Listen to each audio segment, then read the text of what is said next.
¿Quieren más pruebas? ¿O es suficiente? No, le voy a dar más pruebas.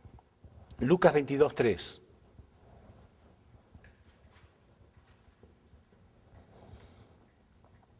Dice, entonces Satanás entró en Judas y este traicionó a Cristo. No dice Dios lo inspiró. Porque repito, si vino para morir, entonces Judas estaba cumpliendo con eso. Judas estaba ayudando a que se cumpliera la voluntad de Dios. ¿Cuántos amigos tienen ustedes o conocidos o parientes lo que fuera que se llamen Judas? Levanten la mano. No le ponemos Judas, ¿no? A nuestros hijos. Pedro, Pablo, Juan, Mateo. ¿Sí? Pero no le ponemos Judas. ¿Por qué? Debería ser el nombre más popular entre los cristianos. Fue el que ayudó a que se cumpliera la voluntad de Dios. Pero nadie quiere llamarlo Judas.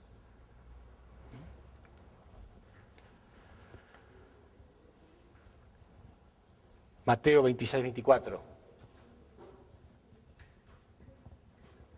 Ay de aquel hombre por el cual el Hijo del Hombre es entregado.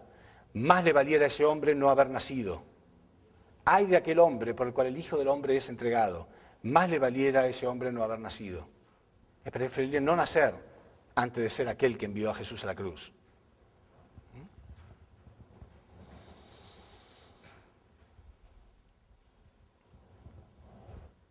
Pero voy a poner acá la prueba más contundente, la más conmovedora de todas, que es Mateo 26:39. La más fuerte de las pruebas.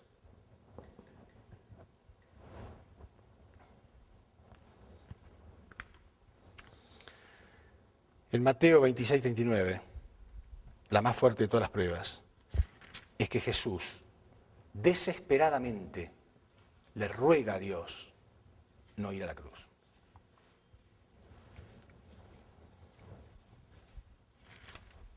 ¿Por qué?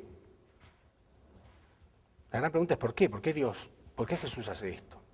Por supuesto que es porque no era el plan de Dios. Pero aparte porque Él sabía todo lo que iba a venir después. Los miles de años bajo el dominio satánico y la destrucción de su querido pueblo. Ya van a ver que en Lucas 19:41 Jesús predice la destrucción de Israel. Dice, no va a quedar piedra sobre piedra en Israel, por cuanto no has conocido el tiempo en que Dios te ha visitado. Y él era judío, él amaba a ese pueblo. Y él sabía todo lo que le iba a esperar a Israel. Israel se quedó sin nación hasta hace poco, ¿no? Ustedes saben que a los israelitas se les devolvió la nación después del 1945, creo que fue o 1948, si no me equivoco, después de la Segunda Guerra Mundial. Recién ahí se les permitió, se les devolvió la nación. Miles de años deambulando por el mundo, destruidos por completo y perseguidos. Jesús era judío, él los amaba. Entonces Jesús ya veía todo lo que iba a pasar con nosotros, las guerras mundiales, el desastre que iba a ser, ¿no? En este mundo satánico durante miles de años más, hasta que pueda llegar Cristo de nuevo. E inclusive empezó a preocuparse ya por la segunda llegada de Cristo, ¿no? Porque en Lucas 18:8 Jesús decía, en verdad les digo, cuando Él venga, les hará justicia. Pero cuando venga el Hijo del Hombre, ¿encontrará fe sobre la tierra?, se preguntaba Jesús. Ya estaba preocupado, o va a volver a ocurrir lo mismo. Entonces, Mateo 26:39.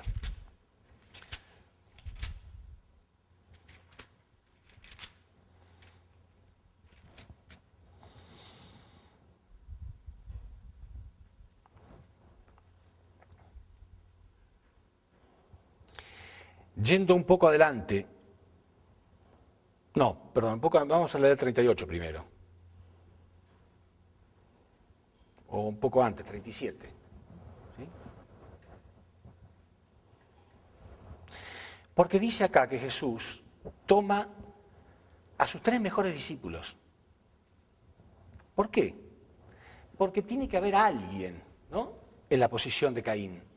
Por lo menos alguien que simbólicamente, lo mínimo son 3, ¿no? El número 3, de nuevo, que representa las 3 etapas. El número 3, que representa los 3 arcángeles. El mínimo el número 3. Para que haya alguien en la posición de Caín que está unido a él. ¿Se entiende? Si no, tiene que morir. Entonces dice que él elige a sus 3 mejores discípulos y va a una propiedad llamada Getsemaní para mostrarle a Dios, mira, por lo menos con esto déjame que continúe. Pero no porque él tuviera miedo de ir a la cruz. Repito, hubo próceres en cada nación, casi que han muerto felices de morir por su patria, sino porque él sabía todo lo que le esperaba a la humanidad. Entonces, dice así. Y tomando a Pedro y a los 2 hijos de Zebedeo, comenzó a entristecerse y angustiarse en gran manera. Entonces Jesús les dijo, mi alma está muy triste hasta el punto de la muerte. Quedaos aquí y velad conmigo. Imagínense que yo vengo ante ustedes, ¿no? Ya hemos dado varios días de conferencia, todo, pero un día yo vengo y les digo, perdón, yo no puedo dar conferencia hoy porque tengo una tristeza de muerte en mi corazón. ¿No estarían preocupados? Algunos de ustedes no me conocen, prácticamente ni me conocen, es la primera vez que me vieron en persona en su vida. Pero si yo les digo, tengo una tristeza de muerte en mi corazón, estarían todos preguntándose, ¿qué le pasa? ¿No? ¿Cuánto más si ese hombre es Jesús, ¿no? El Señor, el Cristo, el Mesías. ¿Pero qué hicieron ellos? Entonces Jesús les dijo, mi alma está triste hasta el punto de la muerte, quedaos aquí y velad conmigo. Yendo un poco adelante, cayó rostro en tierra, orando y diciendo, Padre mío, si es posible, que pase de mí esta copa. O sea, él en algunas partes dice, en otros evangelios, dice que el sudor de su frente parecía sangre. ¿Recuerdan ustedes los pastores? Sangre, o sea, estaba desesperado realmente. Repito, no es por él, no está orando por él. Habría sido más fácil su misión. Voy a la cruz, salvo a la humanidad. Aparte Jesús sabía perfectamente acerca de la vida en el mundo espiritual, toda la gloria. No era por él, sino que era por el mundo. Pero que no sea como yo quiero, sino como tú. Vino luego a sus discípulos y los encontró durmiendo. En el momento más crucial de su vida, ellos se habían quedado dormidos. Ahora, razonemos un poco, ¿no? Jesús dice que llega y cae rostro en tierra, ora del modo más desesperante de su vida. Cuando una persona está tan enfocada en una oración, deja de orar porque sí, porque de pronto se corta. Mi interpretación es que Dios lo paró, le dijo, no me pidas eso, porque una persona que va a orar con esa desesperación puede orar horas y horas y horas y horas, ¿no? Pero no, dice eso nada más, Padre, si es posible que este cáliz pase de mí. Y Dios, en mi opinión, lo corta y dice, ve a ver el fundamento que tienes. Entonces Jesús deja de orar y va, y los encuentra durmiendo. Y dijo a Pedro, ¿así que no habéis podido velar conmigo 1 hora? No lo puede creer. ¿No te pudiste quedar 1 hora diciéndote que estoy desesperado hasta la muerte? Velad y orad para que no entréis en tentación. El espíritu de la verdad está dispuesto, pero la carne es débil. Otra vez fue, por segunda vez, y oró diciendo, Padre mío, si no puede pasar de mí esta copa sin que yo la beba, que se haga tu voluntad. O sea, por segunda vez le pidió a Dios no ir a la cruz. Y de nuevo, vino otra vez y los halló durmiendo de nuevo. Otra vez los encontró durmiendo. Entonces, otra vez los despierta y otra vez, por tercera vez, va y le pide a Dios de nuevo, si es posible que este cáliz pase de mí. Pero ya no había posibilidades. Entonces, ahora sí, y esto es importante entenderlo, ahora sí tenía que ir a la cruz. ¿Entienden? Ahora sí era la voluntad de Dios. Porque llegó un momento que Pedro lo quería defender y Jesús le dijo, apártate de mí, Satanás. Entonces todo el mundo interpretó, entonces él quería ir a la cruz. Sí, ahora tenía que ir a la cruz. Porque si Jesús moría de anciano, se escapaba, cualquier cosa, ahí sí que no había ningún fundamento que Dios pudiera reclamar, ¿entienden? Pero ahora Satanás golpeó el cuerpo de este hombre, reclamó el cuerpo de Jesús por culpa nuestra, pero su espíritu no. Entonces por eso pudo existir por lo menos el cristianismo, donde nosotros espiritualmente podemos tener cierto grado de salvación a través de creer en Cristo. Pero nuestro cuerpo sigue todavía con el pecado. Por eso el más grande cristiano que fue San Pablo, él decía, con mi parte interna me deleito en la ley de Dios. Pero sin embargo noto otra ley que le pertenece a Satanás todavía, él no dijo esto, pero es obvio, noto otra ley que me lleva hacia el pecado. Porque el cuerpo no fue redimido, ¿no? Pero por lo menos espiritualmente alcanzamos cierto nivel a través de tener fe en la crucifixión. A través de tener fe en la crucifixión. Pero no era el plan completo de Dios. ¿Entienden? Es el plan de recurso. Entonces sí, voluntariamente ahí, con todos los fracasos que hubo, ahí sí tuvo que ir a la cruz. ¿Entienden?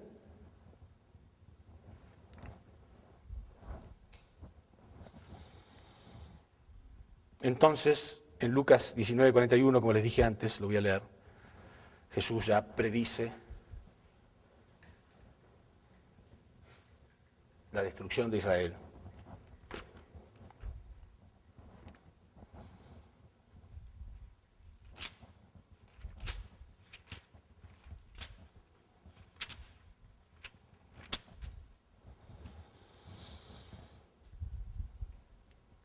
Y cuando llegó cerca de la ciudad, al verla lloró sobre ella, diciendo, oh, si también tú conocieras a lo menos en este día lo que es para tu paz, mas ahora está encubierto a tus ojos.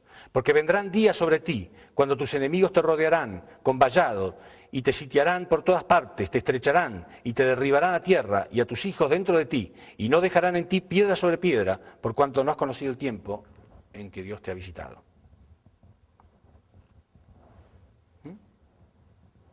Dios a través de él, ¿no? Como no conocieron a Dios a través de él, entonces ahora van a tener que pagar la indemnización. Y fue así. Ellos y nosotros. Todos seguimos pagando 2000 años más tarde la indemnización por este terrible fracaso. Bueno, entonces, en esta última parte muy importante, porque esto que voy a decir ahora también es contundente y puede, repito, estamos dando una nueva expresión de la verdad, ¿no es cierto? En una nueva expresión de la verdad hay muchas cosas que son diferentes a las que creíamos, porque para decir exactamente todo lo mismo no me estaría parando yo acá para decir lo que ya puede decir cualquier sacerdote, cualquier persona que hace 2000 años que está enseñando las mismas cosas. Hay algo nuevo. ¿Qué pasó? ¿Quiénes fracasaron? Con toda la extensión de la palabra, decir claramente quiénes fracasaron en aquella época, porque grandes personalidades que hasta son considerados hoy en día como grandes santos, en realidad fueron los causantes de la muerte de Cristo. Y tenemos que decirlo. El movimiento de unificación, la Iglesia de unificación ha recibido mucha persecución por instituciones ya preestablecidas, por decir esto que vamos a decir. No importa. Bienvenida a la persecución por decir la verdad. Pero es la verdad, es bíblico, está muy claro acá. Hubo ciertas personalidades que son considerados santos, que fueron los causantes de la muerte de Jesús.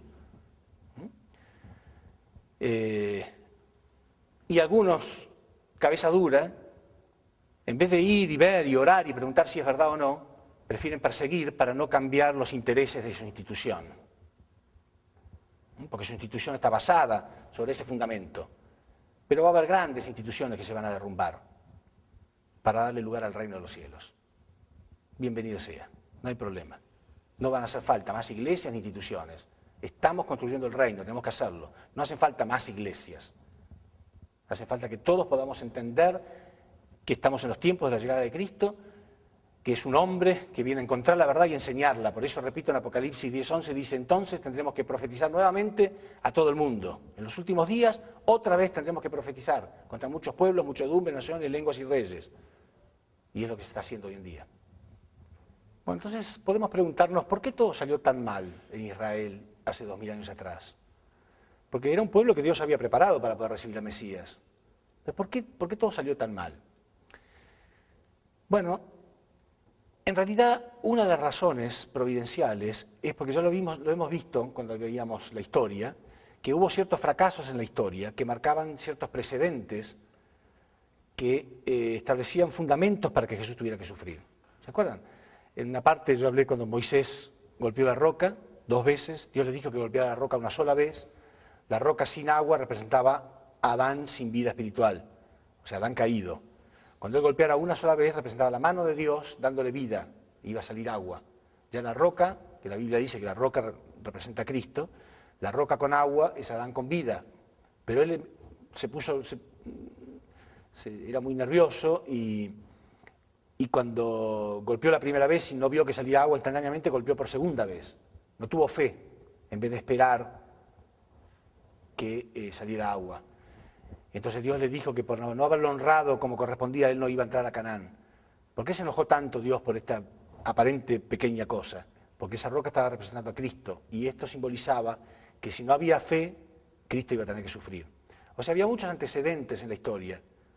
Además, Jesús era la posición de segundo Adán, ¿no?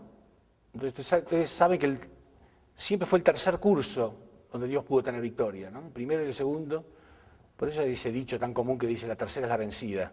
Viene de una historia providencial en realidad, ¿no? El primer curso, el segundo curso siempre fue mucho más difícil. Entonces Jesús era la posición de segundo Adán.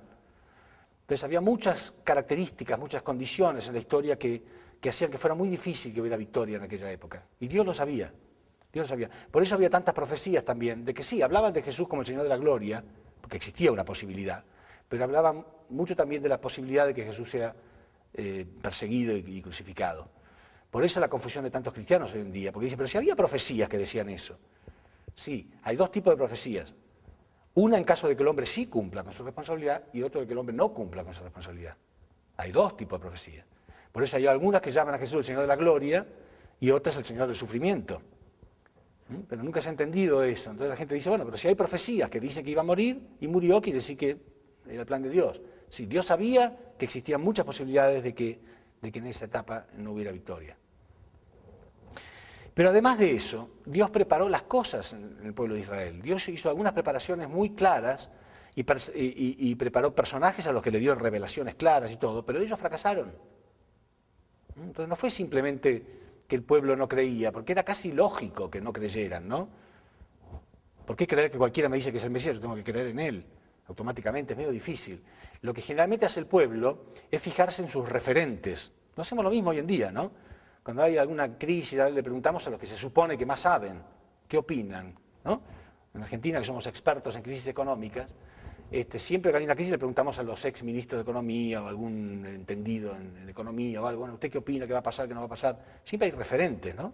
Entonces, el pueblo de Israel, el pueblo común no tiene conocimiento de las Escrituras, ni experiencias espirituales tan elevadas. Entonces, ¿a quién le pregunta? A sus líderes. Vemos la situación de Israel en el último libro del Antiguo Testamento, Malaquías.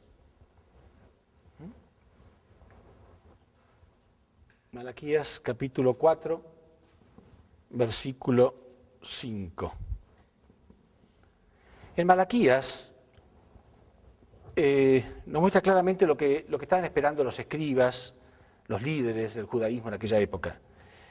Ellos estaban preparados, sabían que ellos eran el pueblo elegido de Dios, pero ellos leían las Escrituras que Dios les prometía de que antes de que venga Cristo, Dios iba a enviar de nuevo al profeta Elías. Esto está en Malaquías 4:5, dice, y he aquí, yo os envío al profeta Elías antes de que venga el día de Jehová grande y terrible. Entonces, en cierto sentido ellos estaban tranquilos, porque ellos leían en las Escrituras qué había pasado con Elías. Y Elías, que era un gran profeta del Antiguo Testamento, que tenía, por supuesto, la misión de todo profeta, que era anunciar la venida de Cristo, la Biblia contaba, las Escrituras contaban una experiencia medio extraña, que Elías se fue de este mundo en un torbellino de fuego, y en un carro de fuego. Entonces, bueno, ellos tomaban las cosas bastante literalmente, como hacen hoy en día muchos creyentes. La gente tiene la tendencia, y acá hago un margen para aprender alguna cosa nueva, la gente tiene la tendencia a pensar o a querer creer que todo lo que viene de Dios tiene que violar las leyes universales, ¿no?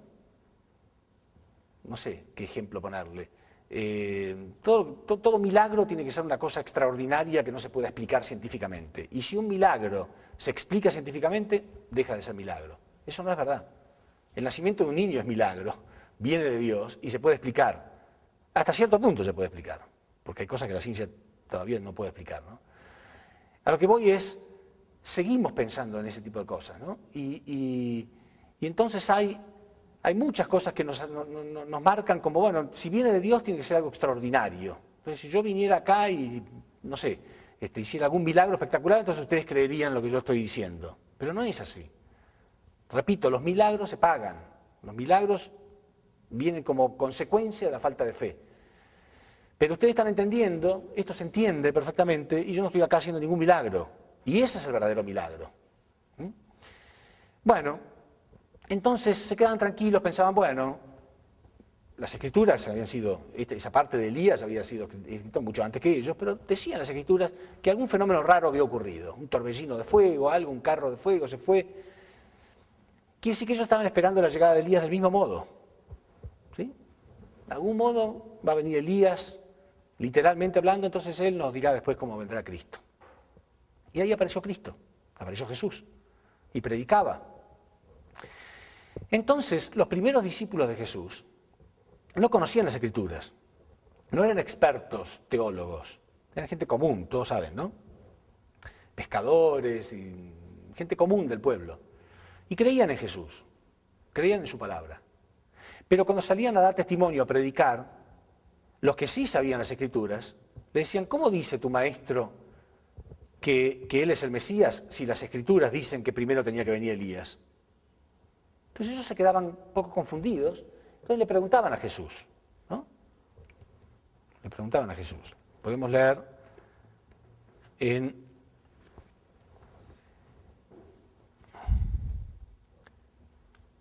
Mateos 17:10, esto que les acabo de contar. ¿Por qué dicen los escribas que primero tiene que venir Elías? Le preguntan a Jesús. Y leemos en Mateo 11:14.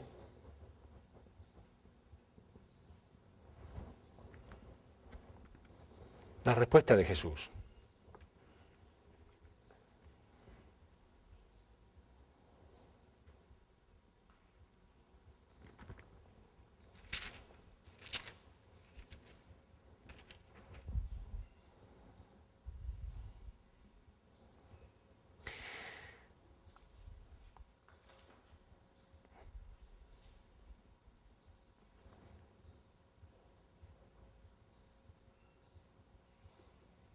Y si queréis recibirlo, en otras traducciones dice, y si queréis admitirlo, él es aquel Elías que había de venir. El que tiene oídos para oír, que oiga. O sea, Jesús, cada vez que le preguntaban por qué tenía que venir Elías primero, vamos a leer Mateo 17:3. Él decía que ya había venido Elías.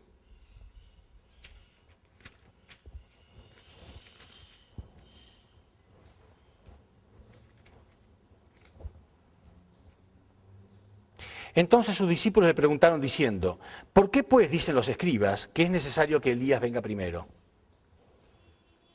Respondiéndole Jesús les dijo, a la verdad, Elías viene primero y restaurará todas las cosas, mas yo os digo que Elías ya vino. Y no le conocieron, sino que hicieron con él todo cuanto quisieron. Así también harán padecer al Hijo del Hombre. Entonces los discípulos comprendieron que Jesús les hablaba de Juan el Bautista. ¿Entiende la situación? Los discípulos salían a testificar sin ningún problema. Cuando se encontraban con alguien que conocía las Escrituras, les decía, no puede ser tu maestro el Mesías porque primero las Escrituras dicen que tiene que venir Elías. Entonces ellos volvían a Jesús y le preguntaban, ¿por qué dicen los escribas que primero tiene que venir Elías? Y Jesús les contesta, es verdad, primero tenía que venir Elías. Pero en verdad les digo que Elías ya vino. Sin embargo, no lo reconocieron e hicieron con él todo cuanto quisieron. Y entonces los discípulos entendieron que les estaba hablando de Juan el Bautista.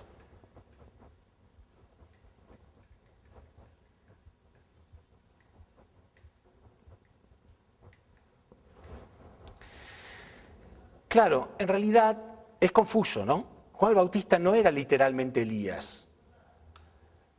Elías había muerto, punto. Había muerto hacía 900 años. La prueba de esto está que en el monte de la transfiguración, Mateo 17:3, Jesús se encuentra con Moisés, que había muerto hacía 1600 años, y con Elías, se encuentra con el espíritu de ellos. Y los discípulos lo ven, Mateo 17:3. Jesús se encuentra con Moisés y con Elías, y de pronto escuchan una voz que le dice, este es mi hijo amado en el que me complazco, y ellos se asustan y no miran más, y cuando miran de nuevo no estaban más. O sea, una experiencia espiritual, ¿verdad? Entonces no era Elías que iba a resucitar ni nada por el estilo. Es muy común en las Escrituras que Dios utilice el nombre de otra persona porque tiene la misión de la primera. Jesús está en la posición de Adán, pero no es Adán, no era el mismo Adán que cayó en el jardín del Edén, pero está en la posición de Adán porque tiene la misión de Adán, que es cumplir con las 3 bendiciones. Juan el Bautista está en la posición de Elías porque tenía la misión de Elías, que era preparar el camino del Señor. Y del mismo modo, el Señor de la segunda llegada, el que estamos esperando ahora, no es el mismo Jesús que va a venir. El Mesías tiene que nacer en esta tierra, y ya lo vamos a comprobar bíblicamente. Pero en algunas partes es confuso, pareciera que fuera el mismo. Exactamente lo mismo se repite, porque pasó en la época de Jesús. Pensaban que era el mismo que iba a venir. Y no era el mismo Elías. Todo el mundo sabía que Juan el Bautista nació de una mujer como cualquier persona.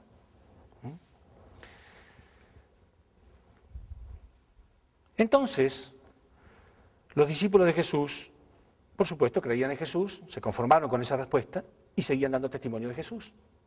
Y tanto dieron testimonio de Jesús, tanto dieron testimonio de esto que contestaba Jesús. Cada vez que un escriba le decía, pero ¿cómo? Primero tiene que venir Elías, ellos contestaban, sí, ya vino Juan el Bautista.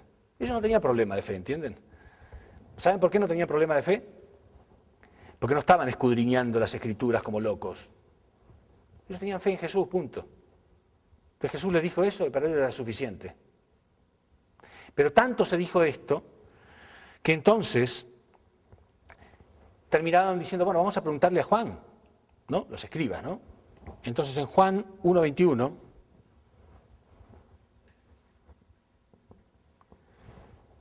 van y le preguntan a Juan.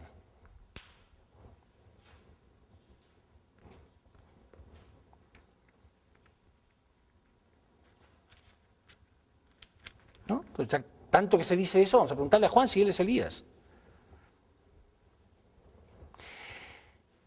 Este es el testimonio de Juan cuando los judíos enviaron de Jerusalén sacerdotes y levitas para que le preguntaran, ¿tú quién eres? Él confesó y no negó, sino confesó, yo no soy el Cristo. ¿Recuerda que le dije en la conferencia de ayer que el pueblo estaba tan unido a Juan que hasta pensaban que él era el Mesías?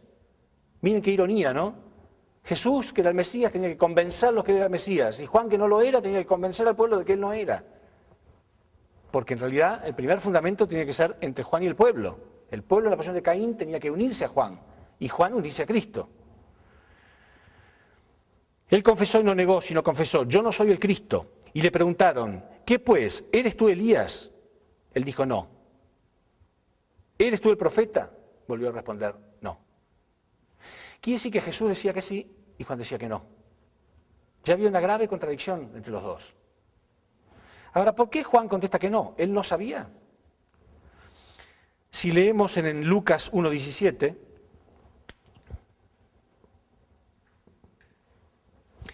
cuenta la revelación que tuvo su padre, Zacarías. Zacarías era el supremo sacerdote de Israel. Supremo sacerdote de Israel, y Juan el Bautista era su hijo. Lucas 1:17.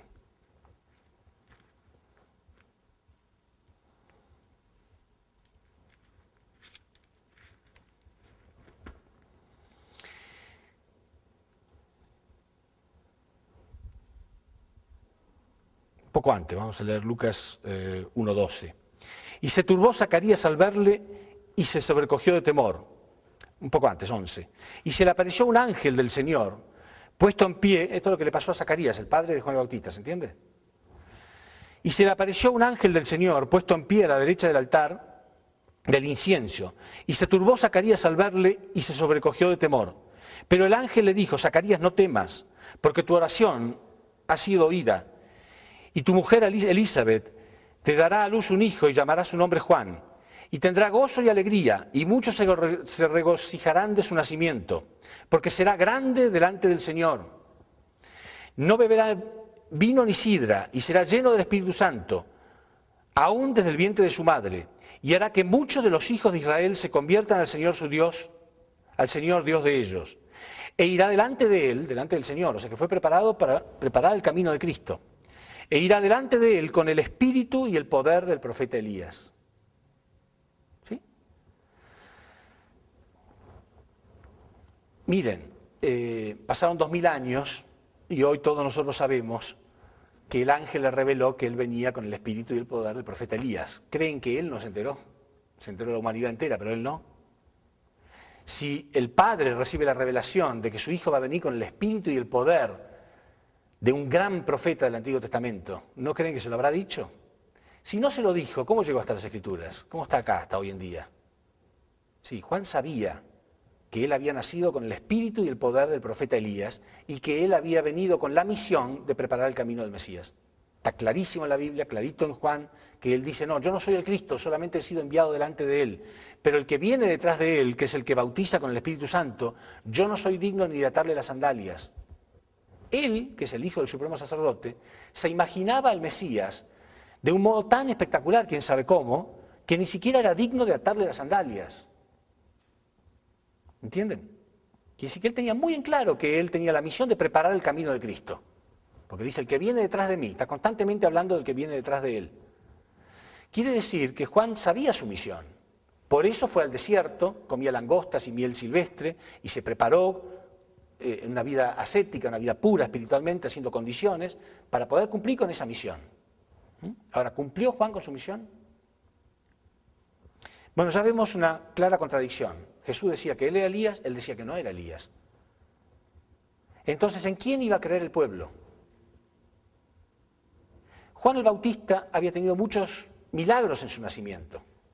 La gente inclusive, repito, pensaba que él era el Cristo. La Biblia dice, y la gente en sus corazones tenía la esperanza de que él fuera el Mesías, el Cristo. Él tenía que convencerlos de que no. Sin embargo, Jesús era el hijo del carpintero, era pobre. En apariencia no tenía ninguna autoridad para enseñar cosas espirituales, porque Jesús no era ni escriba, ni fariseo, ni teólogo, ni líder del judaísmo, ni nada por el estilo. Quiere decir que a los ojos de los líderes del judaísmo Jesús no tenía ninguna autoridad para hablar de cosas espirituales. Juan sí, era el hijo del supremo sacerdote. ¿En quién iba a creer el pueblo?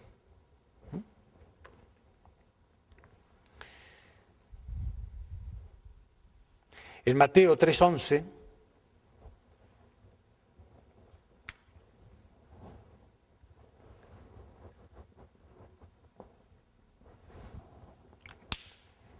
vemos cómo Juan tenía muy claro cuál era su misión.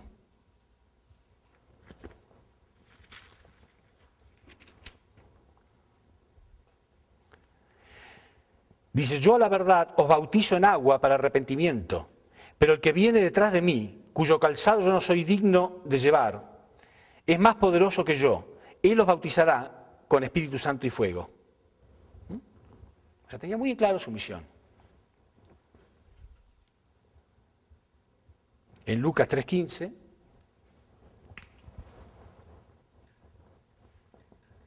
se ve que el pueblo respetaba muchísimo a Juan, porque es ahí donde dice que el pueblo pensaba que quizás Juan fuera el Cristo.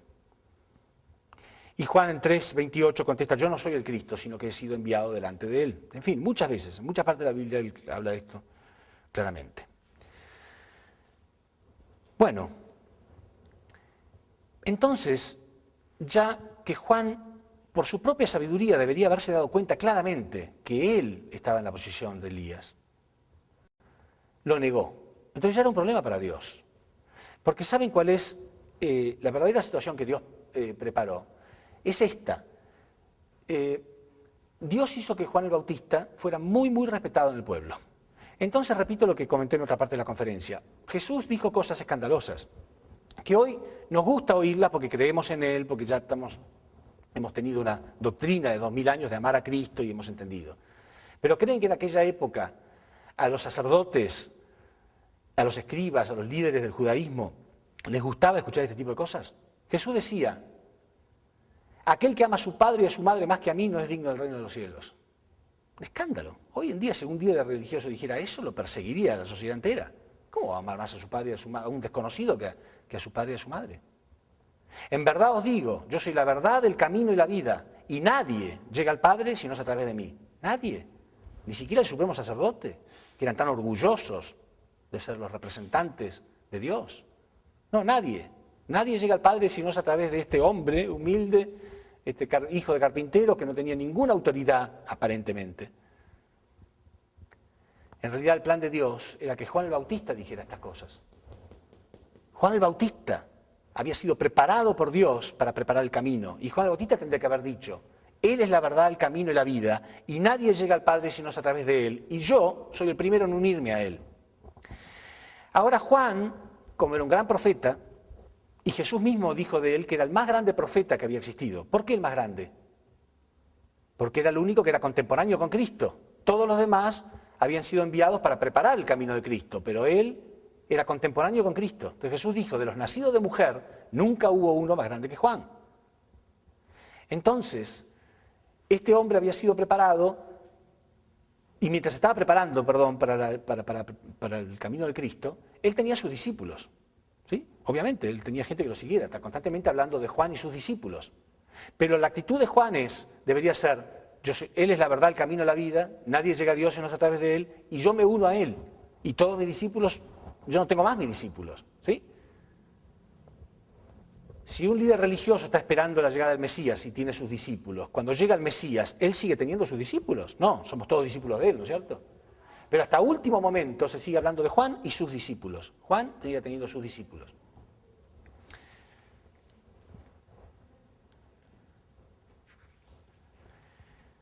Pero en un momento,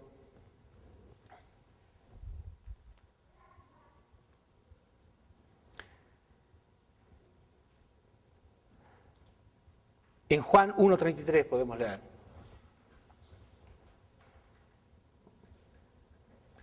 Dios, repito, que ya se veían problemas, ¿no? Porque había preparado a este hombre que tenía que haberse dado cuenta que él venía con el espíritu y el poder del profeta Elías, se da cuenta que no se está dando cuenta, que no está cumpliendo. Entonces hace un milagro. Porque aún una revelación es un milagro. Una revelación determinada es un milagro. Pero mucho mejor es si la persona cree y se da cuenta por sí solo. Pero ya Dios no tenía esta posibilidad, entonces Dios hace el milagro de revelarle a Juan. Juan 1:33.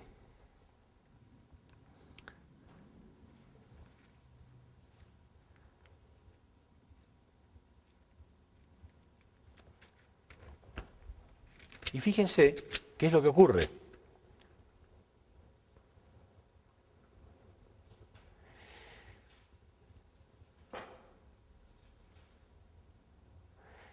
Dice, también dio Juan testimonio diciendo, esto es en realidad Juan 1:32 primero, ¿no? También dio Juan testimonio diciendo, vi al Espíritu que descendía del cielo como paloma y permanecía sobre él. O sea, en pocas palabras, Juan bautizaba con agua, ¿no es cierto? Pero él decía, el que viene detrás de mí, él bautiza con el Espíritu Santo. Pero mientras Dios le reveló que cuando él estuviera bautizando, aquel en quien viera que se posa el Espíritu sobre él, ese es mi Hijo amado, ese es mi Hijo. O sea que Dios le reveló a Juan que él le iba a revelar quién era el Mesías. Imagínense qué día emocionante para Juan. Imagínense ustedes qué día emocionante. Él había preparado toda su vida. Ya su padre había recibido revelaciones. Su padre había recibido revelaciones de que su hijo iba a ser el encargado de preparar el camino de Cristo. O sea que iba a ser contemporáneo con Cristo, con el Mesías. Desde que nació él tenía esta misión clara. Y ahora de pronto recibía la revelación, Dios le reveló que él le iba a revelar mañana quién era el Mesías. Qué noche, ¿no? Se imaginan ustedes, ¿no? Una persona que toda su vida desde que nació tenía claro esto. En realidad para cualquier persona, ¿no? Si Dios le fuera a revelar mañana quién es el Mesías, estarían muy emocionados. Pero cuánto más él, que iba a estar muy cerca del Mesías. ¿No? Porque él era el encargado principal de preparar su camino. Muy emocionado, seguramente. Ese día fue a bautizar seguramente con toda la fe, todo el entusiasmo, todo el corazón, porque Dios le iba a revelar quién era el Mesías, dónde estaba el Mesías. A lo mejor ese día iba a aparecer algún rey espectacular del cielo, no sé qué se habrá imaginado. Y cuando estaba bautizando, vio al Espíritu de Dios, el Espíritu Santo, que se posaba en forma de paloma sobre Jesús. Y una voz le dijo, este es mi Hijo amado, en quien yo me complazco. No le gustó demasiado. La verdad que se quedó muy sorprendido. porque él decía, el que viene detrás de mí yo no soy digno ni de atarle las sandalias. Y este era su primo, él conocía muy bien a Jesús.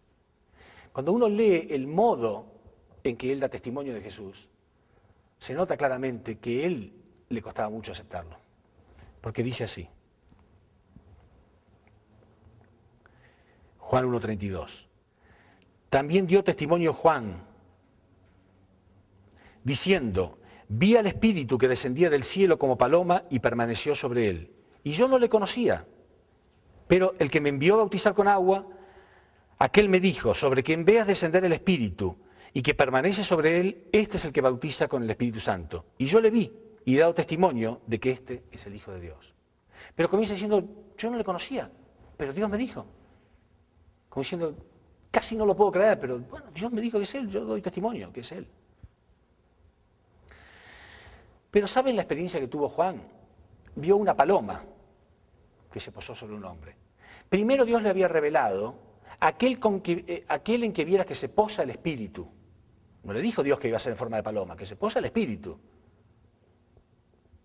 Y después él vio una paloma que se posaba sobre Jesús y él interpretó, bueno, es una señal de Dios. Era verdad, esa era la señal de Dios.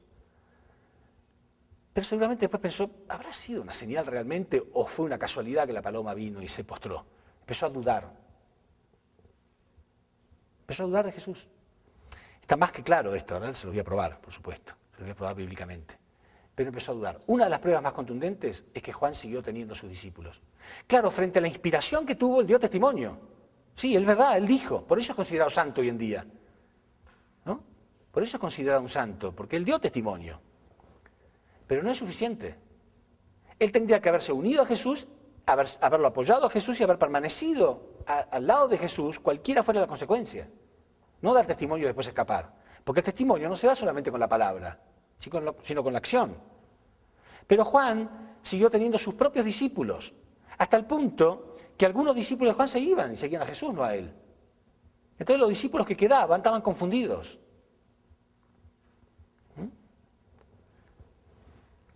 Y eso lo podemos ver clarito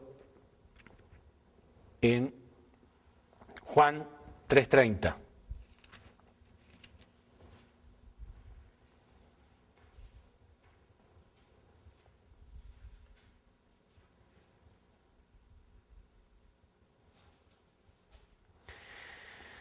En Juan 3:30 se muestra que los discípulos quedaban confundidos, los discípulos de Juan me refiero, ¿no? Entonces en un momento estaba Jesús del otro lado del río Jordán, y Juan de este lado, y los discípulos dicen, mira, aquel es de quien tú diste testimonio, ¿qué hacemos nosotros acá? ¿Por qué no vamos con él? ¿No? Y además venían como tipo chismes, ¿no? Dicen, mira, está él, y no solamente eso, sino que mucha gente recurre a él, como diciendo, está teniendo más éxito que tú, porque mucha gente va a él. O sea, ellos eran fieles a Juan, ¿no? Ellos lo amaban a Juan y eran fieles a Juan, pero notaban en Juan una contradicción. ¿Qué hacemos? ¿No diste testimonio tú de él? Y Juan contesta algo que fue considerado equivocadamente como una respuesta muy noble, una santidad, y es todo lo contrario. Juan contesta, conviene que él crezca y que yo disminuya. Parece muy humilde, ¿no? Sí, no importa que él tenga más discípulos que yo. No hay problema, que él crezca. ¿Saben por qué contestó eso? En realidad, si Jesús crece y él decrece, quiere decir que van en sentidos opuestos, ¿no? Juan debería haber entendido que Jesús iba a crecer si él lo apoyaba. Pero en realidad, en vez de razonar de este modo, Juan razonó, si él es el Mesías, yo voy a esperar. Y si no es, yo no arriesgué nada, a mí nadie me va a acusar. Te conviene que él sea el Mesías, ojalá fuera el Mesías. Si él es el Mesías, cuando él tenga un éxito bárbaro y la gran gloria, yo me uno. Y no es así.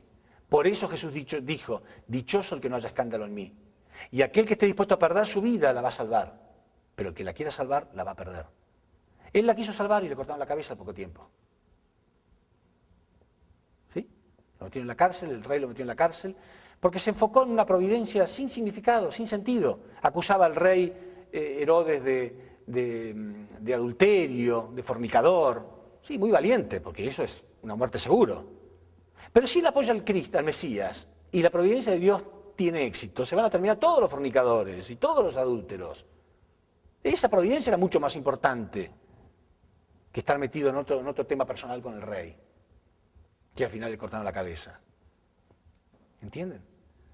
Entonces el error de Juan, y esto es muy importante, no es que Juan decidió que Jesús no era el Cristo.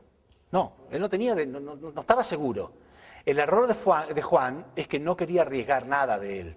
No quería arriesgar nada. Es el peligro de la reputación. Cuando venga Cristo, prefiero no tener ninguna reputación del mundo satánico. Ninguna reputación acá, porque a lo mejor me da vergüenza. A lo mejor cuando llegue Él, nos va a dar vergüenza, ¿no? ¿Qué van a decir los cristianos? Me pasó. ¿Qué va a decir mi familia, que es tan católica? ¿Qué va a decir la sociedad? ¿Qué va a pasar con tal cosa? Ojalá no tenga ningún tipo de este compromiso con el mundo satánico. Porque todos los grandes hombres de la historia que recibieron una revelación, desde Noé mismo, Noé recibió la revelación que tenía que hacer el arca y todo lo demás se burlaban de él y decían que estaba loco, hasta su propia familia. Pero él lo hizo igual. Y hasta es un honor ser ridiculizado por el mundo satánico. Cualquier cosa pueden decir, herejes, satánicos, locos, sectas, lo que quieran, pero uno sabe que es verdad.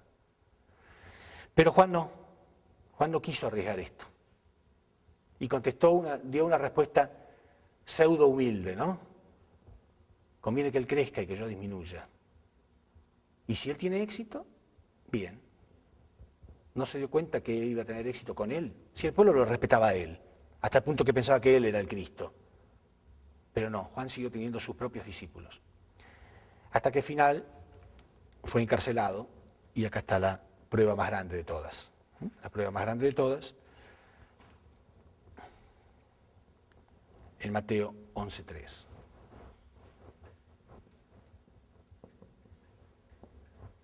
Desde la cárcel, Juan envió a 2 de sus discípulos, o sea, seguía hasta último segundo teniendo sus propios discípulos.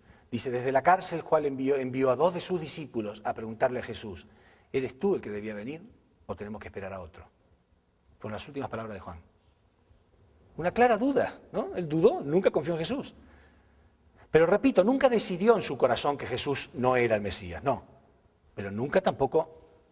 Ahora, ¿de qué modo podía averiguar? Porque hasta dudar un poco a lo mejor era lógico. Pero ¿de qué modo iba a comprobar si lo era o no? A su lado, jugándose por él. Y ahí iba a comprobar, estando cerca. Y lo mismo nos pasa a nosotros hoy en día. ¿De qué modo voy a comprobar si todo esto es verdad? Estando en mi casa, a ver si alguien me lleva la verdad de algún modo. Muévanse un poco, aunque sea enciendan el televisor. Abran el libro, vengan, algo, pregunten. No, Juan se quedó ahí. No era tan grave que él dudara. Cualquier ser humano tiene derecho a dudar. Pero haga algo. Le volvió a preguntar, no hay ninguna parte donde diga, le volvió a preguntar a Dios, Padre, ¿realmente este que tú me dijiste es el Cristo? No, nada más. Él tomó esa decisión. Bueno, vamos a ver, que él haga lo que quiera, después yo me le uno, cualquier cosa. Las últimas palabras de Juan fueron una clara duda. ¿Y qué contestó Jesús?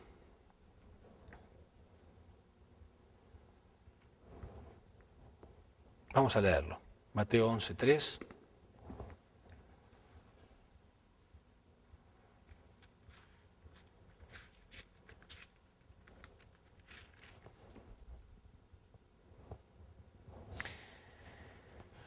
Y al oír Juan desde la cárcel los hechos de Cristo, porque ahí se acordó, no es que estuvo todo el tiempo pensando en la cárcel, oía todas las cosas que Jesús hacía, entonces dijo, ¿y por qué estoy en la cárcel? ¿Y por qué me van a cortar la cabeza?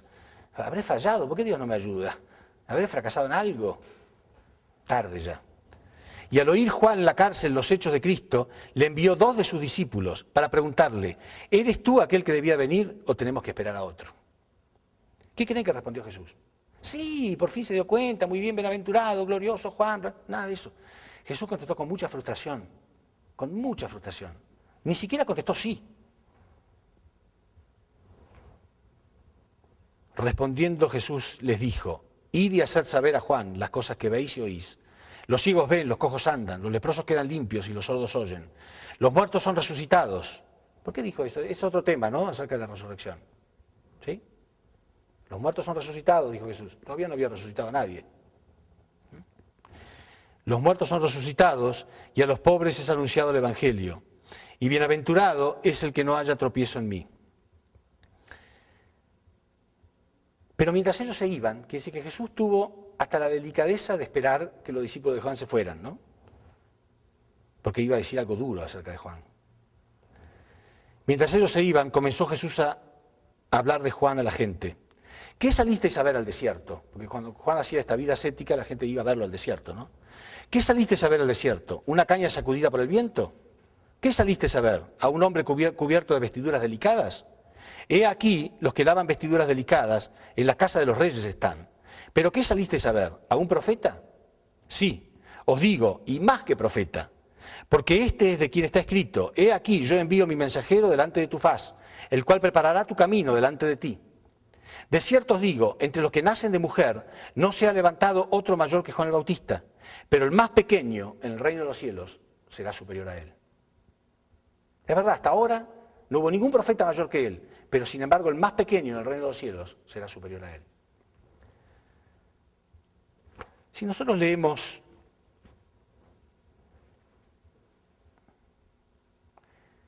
en Mateo 5:19,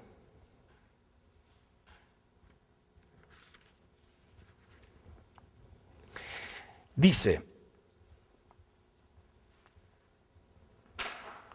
porque de cierto os digo, dice Jesús, que hasta que pasen el cielo y la tierra, ni una jota ni una tilde pasará de la ley, hasta que todo se haya cumplido.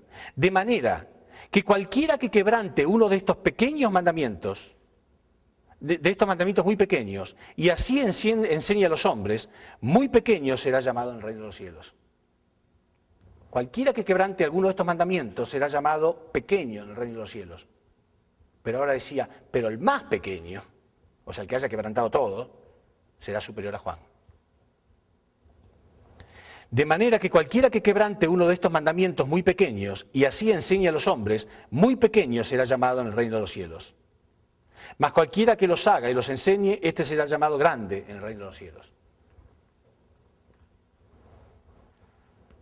El más pequeño en el reino de los cielos, el más pequeño, será superior a él. Quiere decir que él no va a estar. ¿Por qué dijo esto Jesús? ¿No? Está muy claro. Había una relación de Caín y Abel, ¿no? Juan el Bautista estaba en la posición de Caín, tenía que unirse por completo a Jesús. Pero era el más importante de todos los Caínes, porque detrás de él estaba la humanidad entera en realidad, no solamente el pueblo de Israel. Primero el pueblo de Israel, por supuesto. Pero si el pueblo de Israel lo aceptaba, después podía salir al resto del mundo. Era tremendamente importante la misión de Juan el Bautista. Por eso dijo, de los hijos de mujer no ha nacido otro más grande que él. Entonces, ahora podemos entender muy claramente, con todo lo que hemos visto, con todos los versículos, todo está muy clarito, ¿no? Con toda la historia que hemos visto. El plan de Dios era enviar al Abel de Abeles, al segundo Adán, y la humanidad, la posición de Caín, tenía que unirse a él. Está clarito. Repito, no era la voluntad de Dios que Lucifer matara espiritualmente a Adán, no era la voluntad de Dios que Caín matara a Abel, no era la voluntad de Dios que Saúl matara a Jacob, no era la voluntad de Dios de que Israel matara a Moisés, no era la voluntad de Dios de que la humanidad matara a Cristo. Pero Juan el Bautista fracasó por completo. Dios había preparado todo lo que podía preparar. Cuando Juan el Bautista no se dio cuenta, que debería haberse dado cuenta por su propia fe y por su propia sabiduría, de que él estaba en la posición de Elías. Cuando no se dio cuenta, entonces Dios tuvo que hacer el milagro de revelárselo, con la paloma y todo. Pero como dije antes, los milagros no son la solución perfecta, porque están para reemplazar la falta de fe. Y finalmente él fracasó por completo y Jesús tuvo que ir al camino de la cruz. Entonces, a partir de ese momento, Jesús comenzó a predicar y a hablar solamente acerca de la segunda llegada. No existía en el judaísmo ningún criterio de una segunda llegada. No existía. Por eso los judíos todavía están esperando la llegada de Cristo. Y creen que es la primera llegada. ¿Quién introdujo en la humanidad la idea de una segunda llegada de Cristo? Jesús. ¿Cuándo? Cuando se dio cuenta que todo había fallado. No todo. La providencia de Dios había fallado. Por supuesto que Dios podía reclamar su crucifixión, ¿no? Y por eso pudimos aferrarnos durante 2000 años a esto. No estoy diciendo con esto que la crucifixión de Cristo haya sido inútil, no. Por supuesto que Dios usó eso para crear el cristianismo que nosotros podemos aferrarnos. Pero esa no es la solución completa para la destrucción de este mundo satánico. Y así que todavía estamos esperando. y todavía tenemos nuestra responsabilidad. Entonces nosotros heredamos esa cruz hoy. La heredamos nosotros, tenemos que hacerlo nosotros ahora. Y si fallamos de nuevo, miles y miles de años se pierden de nuevo. Bueno, entonces en la próxima conferencia vamos a ver clarito que por este fracaso se pierden 2000 años y se repite la historia, perfectamente igual. Otra vez una repetición. Quiere decir que los últimos 2000 años de historia, a ver, voy a hacer un pequeño gráfico así ustedes lo entienden. ¿Sí? Desde Jacob hasta Jesús pasaron 2000 años. Todo eso se perdió, 2000 años. Y desde Jesús hasta hoy son la repetición de esos 2000 años. Período por período exactamente igual, con personajes semejantes, acontecimientos semejantes, todo se fue repitiendo de un modo indiscutible. 4000 años de historia que nunca nadie había descubierto antes, ni los grandes historiadores habían descubierto que había un patrón así para repetirse. Este famoso historiador Arnold Toynbee, un historiador británico, decía que la historia se repetía cíclicamente. Él había descubierto algunos paralelismos en la historia, pero nunca entendió el porqué. Es la primera vez en la historia que alguien descubre que realmente la razón por la cual la historia se repitió perfectamente fue por los fracasos que el hombre ha cometido en la providencia. Ahora lo vamos a ver.